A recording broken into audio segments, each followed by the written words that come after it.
I've only been alive for 17 years, but boy has it been a wild ride.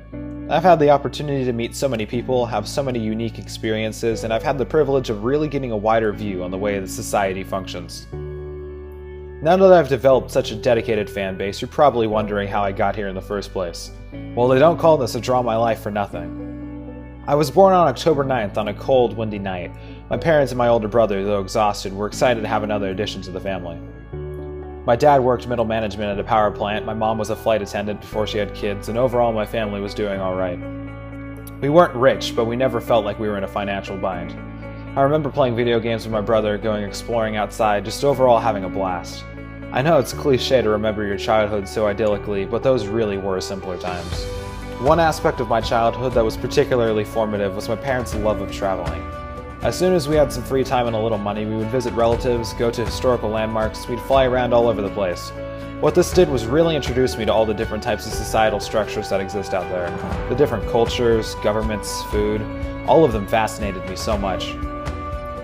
Elementary school came along and I got to study history and learn the who, what, when, and why of all of these governments.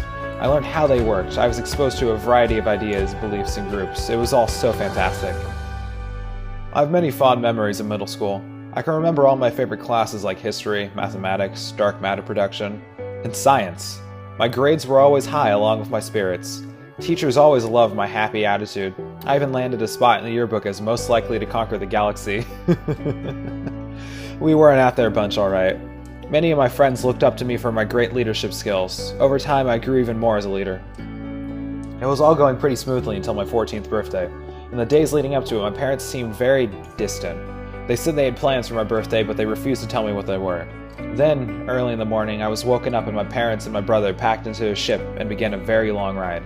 I slept through most of it, not knowing what this had to do with me being 14, but then we stopped at a small watery planet called Earth. My parents had beamed me down to the surface, and they informed me that the primitive humans that live here are struggling with their American government classes and that they needed a leader, a president, if you will. They told me that the Council of Xynoth had recognized my abilities as a debater, a scholar, and a leader, and deemed me the right one for the job to clean up this place. I adopted the human name Chase Biggs and began my assimilation in Earth culture. I was like Jesus, except better. 3 Earth years later, I'm finally ready for the job. Now that I was a citizen for the good old US of A, I can start my candidacy and help change the planet for a better. So in this 2018 government election, make sure you make the right decision. Vote for me, Chase Biggs.